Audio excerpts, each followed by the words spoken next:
BTTS की पिछले episode में आप सभी लोगों ने देखा कि आइस रिवर वैली की उन सारी एल्डर पॉइजन गर्ल को ढूंढते हुए उस जगह पर पहुंच चुके होते हैं। साओयन मास्टर की बॉडी को रिफाइन कर रहा होता है। साओयन को इस काम में दिक्कत ना हो और इसीलिए पॉइजन गर्ल उसको पहरा दे रहे होती है। लेकिन तभी उस जगह पर आइस रिवर वैली के सभी लोग पहुंच चुके होते हैं। वो बुढ़ा एल्डर इतना पावरफुल होता है कि पॉइजन गर्ल को एक ही झटके में यहाँ पर दूर पटक देता है और अपनी पावर को यूज करते हुए यहाँ पर उसको आइस में जमा रहा होता है। पॉइजन गर्ल भी अपनी पूरी ताकत को यूज करती है लेकिन फिर भी उस एल्डर को हरा नहीं पा रही होती है। अब पॉइजन गर्ल अपनी पॉइजन बॉडी को यहाँ पर रिलीज करने वाली होती है लेकिन तभी वहाँ पर मास्टर अपनी बॉडी पर पहुंच चुके होते हैं। अब मास्टर की नए लुक और नए अपीयरेंस के साथ मास्टर काफी ताकतवर बन चुके होते हैं। उस जगह पर जब मास्टर की एंट्री होती है तभी आसमान में क्रैक आने लगता है, जिस चीज को देखते हुए वो एल्डर भी कहता है कि ये तो दाओजुंग लेवल पर है। मास्टर आने साथ ही पॉइजन गर्ल को यहाँ पर फ्री कर देते हैं। वो एल्डर जानता था कि अब इस फाइट को हम जीत नहीं सकते और इसीलिए आइस रिवर वैली की एल्डर बताता है कि मास्टर आप कौन, मैं नहीं जानता, लेकिन अगर हमारे काम पर आप रुकावट ना डाले तो ये अच्छा होगा। लेकिन मास्टर नहीं मानते और कहते हैं कि तुम सभी लोग अभी आ जाओ, तुम सभी लोगों को इसी जगह पर मैं दफनाऊंगा। ये चीज को सुनने के बाद ही मास्टर एक मुट्ठी को तैयार करते हैं जिसकी पावर इतना ज्यादा होता है कि उन सारी एल्डर को एक एक बुरी तरीके से झटका लगता है। जिस चीज को देखने के बाद आइस रिवर वैली के एल्डर को भी पता चल चुका था कि अब यहीं पर हम सभी लोग को मौत आने वाला है। इसीलिए आइस रिवर वैली की वो एल्डर अपनी जान बचाने के लिए एक पोर्टल को तैयार करता है ताकि उस मास्टर से बच के यहाँ से भाग सके। उस पोर्टल के जरिए से उन सभी लोग भाग रहे होते हैं लेकिन तभी साओयन बताता है कि मास्टर उन लोगों को जाने मत देना। मास्टर भी अब उस पोर्टल को यहाँ पर तोड़ने लगते हैं लेकिन तब तक देर हो चुका था। आइस रिवर वैली की वो बुढ़ा एल्डर यहाँ से अपने लोगों को यहाँ पर मारने के लिए छोड़ के यहाँ से भाग जाता है। ये चीज को देखने के बाद साओयन बताता है कि ये तो काफी बुज़दिल है, अपने लोगों को छोड़ के वो भाग गया। उन सारी एल्डर अब मारे जाते। आइस रिवर वैली के उन सभी लोग यहाँ से भाग गए होते। अब ये माहौल शांत होता है। तभी साओयन बताता है कि हमें पॉइजन गर्ल की बॉडी को यहाँ पर ठीक करना ही होगा, अगर नहीं कर पाए तो पॉइजन गर्ल के साथ कुछ भी हो सकता है। तभी साओयन की स्टूडेंट जिनलैन बताती है कि मास्टर मैं ऐसे जगह को जानता हूँ जहाँ पर पॉइजन गर्ल की बॉडी को यहाँ पर ठीक किया जा सके, वैसे एनवायरनमेंट हमारी सिटी पर है। तो अब जिनलैन की घर पर उन सभी लोग निकल पड़ते हैं। दूसरी तरफ जिनलैन की क्लान के ऊपर एक बंदा आके बुली कर रहा होता है क्योंकि वो अपनी ताकत को दिखाकर सभी लोगों को धमका रहा होता है। तभी वहाँ पर साओयन भी पहुंच जाता है। साओयन आने के बाद ही बताता है कि तुम सभी लोग यहाँ से भाग जाओ, नहीं तो अभी तुम सभी लोगों को मारे जाओगे। लेकिन वो नहीं मानता। लेकिन तभी मास्टर अपनी पावर को थोड़ा सा नमूना दिखाते, जिसको देखने के बाद ही उसको पता चल चुका था कि ये दाओजुंग लेवल पर है तो हम उसको बाल भी बाका नहीं कर सकते और इसीलिए वो घुटनों में बैठ के यहाँ पर माफी मांग लेता है। इतनी बड़ी पावरफुल पीपल को देखने के बाद उन सभी लोग भी हैरान थे कि साओयन के बैकग्राउंड क्या है। आसपास के जो भी लोग देख रहे थे उन सभी लोग हैरान होते। साओयन उस बंदे को माफ कर देता है, उसके बाद वहाँ से भाग जाता है। अब उन लोगों को पॉइजन गर्ल की बॉडी को ठीक करना था और इसी वजह से इस सिटी की यानी कि जिनलैन की ग्रैंडपा उस एल्डर के साथ साओयन पोलैंड तरीके से बात करता है और बताता है कि हमारे साथ जो भी चीज हुआ वो एक मिसअंडरस्टैंडिंग था तो आप दिल पर मत लेना। अब वो एल्डर भी माफी मांग लेते। उसके बाद साओयन फॉरबिडन एरिया के बारे में बताता है कि मैं उस चीज को यूज कर सकता हूँ। अब वो एल्डर बताती कि हालांकि एक रूल है लेकिन तुम्हारे सामने ये रूल हम तोड़ देते हैं। उसके बाद अब वो एल्डर साओयन को उस जगह पर लेके चले जाते। अब दूसरी तरफ हमें दिखाया जाता है जी जूनियर को जो साओयन को याद कर रही होती है। तभी एक बंदा आके बताता है कि साओयन ने अभी अभी आइस रिवर वैली के साथ पंगा लिया है। आइस रिवर वैली काफी पावरफुल है और साओयन अकेले उसको संभाल नहीं पाएगा। साओयन पिल सिटी पर है, ये भी बात अब जी जूनियर को पता चलती है। जी जूनियर दो एल्डर को बुलाती है, उसके बाद बताते है कि जल्दी से एक पोर्टल तैयार करो, मैं साओयन के साथ मिलना चाहता हूँ। जी जूनियर गुस्से में बताती है कि अगर साओयन को किसी ने भी टच किया तो मैं उसकी पूरी खानदान को मिटा दूंगा। उसके बाद हमें साओयन को दिखाया जाता है उस एंशिएंट जगह पर पहुंच रहे होते। वहां पर पहुंचने के बाद साओयन को ये जगह काफी पसंद आता है क्योंकि साओयन को ये काम करने के लिए इस जगह से बेटर जगह कहीं पे भी नहीं मिल सकता था।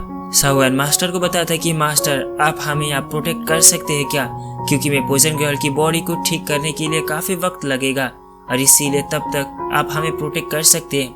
अब मास्टर भी हाँ कर देते। अब सावन भी आराम से इस काम को कर सकता है। उसके बाद पॉइजन गर्ल को बताता है कि पॉइजन गर्ल देखो, मैं जो चीज करने वाला हूँ इससे तुम्हें काफी तकलीफ होगा और तुम्हें काफी पेन भी होगा और इसीलिए तुम घबराना मत। उसके बाद सावन अब एक टेक्निक को परफॉर्म करता है, जिसके बाद अब इस सारी पॉइजन बॉडी को एक गैस में कन्वर्ट होता है और वो पिल बनने लगता है। पॉइजन गर्ल की बॉडी को ठीक करना इतना भी आसान नहीं है, इसमें सावन को काफी वक्त लगेगा और दिक्कत भी होता है। लेकिन उससे बड़ी बात, यहाँ पर पॉइजन गर्ल को इतना पेन होता है कि वो चिल्ला रही होती है और उसकी पूरी बॉडी से पॉइजन यहाँ पर फैल रहा होता है।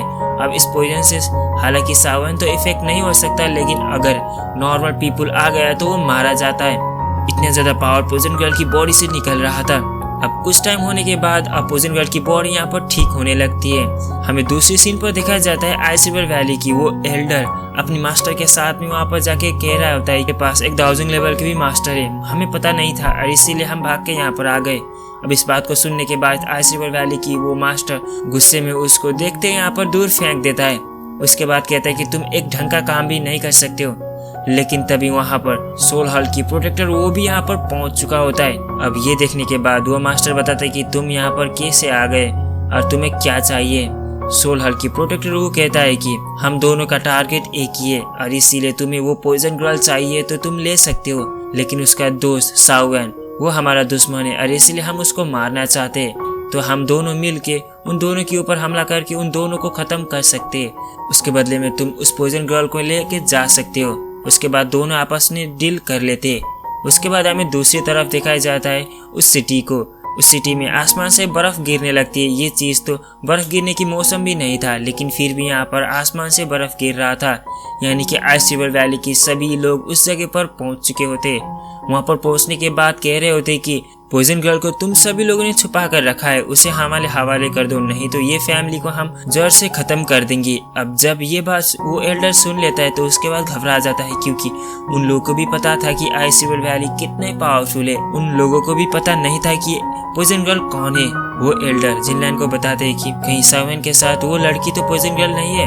अब जिनलैन चुप रहती है। तभी सावन भी बाहर काफी शोर शराबा सुन लेता है। उसके बाद जल्दी से उस जगह पर पहुंच जाता है कि आखिर इस जगह पर हल्ला कैसे हो रहा है। जब सावन उस जगह पर पहुंच जाता है तब देखता है कि आइस रिवर वैली के काफी लोग इस जगह पर पहुंच चुके होते हैं। सावन इस एल्डर को बताता है कि आप घबराए मत, क्योंकि वो हमारे लिए आए हैं तो हमें इस मैटर को सॉल्व करेंगे, आप सभी लोग को कोई प्रॉब्लम नहीं होगा।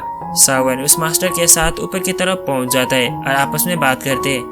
लेकिन तभी आइस रिवर वैली की वो 2000 लेवल की पर्सन मास्टर को बताता है कि मास्टर आपका नाम क्या है। लेकिन तभी मास्टर अपने नाम तांग हाउ बताते हैं। पर्सन मास्टर को कहता है कि आइस रिवर वैली और पॉइजन गर्ल की बीच की मैटर है और आप इसमें ऑफेंड ना करें। लेकिन तभी मास्टर भी कहता है कि इस बात को रहने दो, अगर तुम लोग मुझसे फाइट करना ही चाहते हो तो आके फाइट कर सकते हो। वो बुढ़ा एल्डर भी काफी गुस्से में होता है। उसके बाद सावन को देखते हुए कहता है कि इस लड़के को तो मैं ही मारूंगा। लेकिन तभी वहां पर सोल हॉल की प्रोटेक्टर वो पहुंच जाता है। उसके बाद कहता है कि सावन हमारी टारगेट है और मैं ही इसको खत्म करूंगा। जब सावन प्रोटेक्टर वो को देखता है तभी काफी गुस्से में आता है और अपने रूलर स्वॉर्ड को निकालता है। उसके बाद उसी को मारने के लिए आगे बढ़ जाता है, क्योंकि प्रोटेक्टर वू ने ही सावन की मास्टर को भी लेके गया था। तो इसीलिए सावन काफी गुस्से में आता है और दोनों के बीच में फाइट होने लगती है। सावन और प्रोटेक्टर वू के बीच में लड़ाई हो रही थी, लेकिन तभी सावन अपनी और डीमन पपेट बाहर निकालता है। उसके बाद प्रोटेक्टर वू को मारने के लिए भेज देता है। लेकिन तभी वो बुढ़ा एल्डर उस जगह पर पहुंच जाता है और उसको आइस में जमा देता है। उसके बाद कहता है कि इस और डीमन पपेट के साथ मैं लड़ाई करूंगा, तुम सावन के साथ करो। अब प्रोटेक्टर वो भी काफी खुश होता है। उसके बाद सावन के साथ लड़ाई करता है। सावन और उसकी काफी लड़ाई होती है। इस लड़ाई में सोल हॉल की पर्सन अब सावन को बुरी तरीके से मार रहा होता है। लेकिन तभी सावन को भी पता चलता है कि इस तरीके से मैं इसको जीत नहीं सकता, क्योंकि ये दाओजोंग की काफी ज्यादा स्टार पर है, मैं इसको हरा नहीं सकता। और इसीलिए अब वो इसका मिस्टीरियस ट्रांसफॉर्मेशन को स्टार्ट करता है। वो पहला फॉर्म को ट्रांसफॉर्म करता है, जिसको देख के सोल हॉल की वो बंदा भी काफी खुश होता है। कहता है कि तुम और भी ज्यादा पावरफुल बन गए हो, और भी पावर है तो अभी अनलिस्ट करो, मैं तुम्हारे साथ पूरी पावर के साथ लड़ाई करना चाहता हूँ। उसके बाद सावन भी थॉट फॉर्म को भी यहाँ पर एक्टिवेट कर देता है, जिसके बाद अब प्रोटेक्टर रूह से भी वो ज्यादा पावरफुल बन जाता है कुछ टाइम के लिए।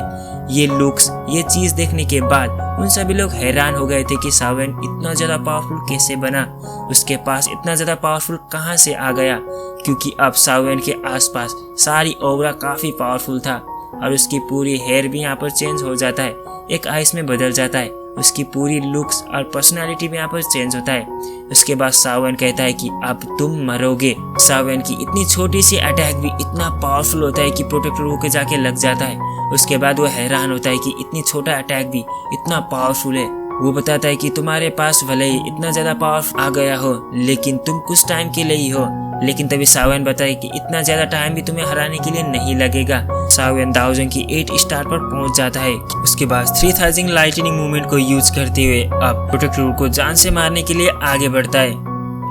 इसी के साथ ये एपिसोड यहीं पर खत्म हो जाती है। तो नेक्स्ट एपिसोड जल्दी आने वाला है, तो नए हो तो चैनल को जरूर से सब्सक्राइब करके जाना। अगर वीडियो पसंद आए तो लाइक करके भी जाना। मिलता हूँ नेक्स्ट वीडियो में, तब तक के लिए सायोनारा।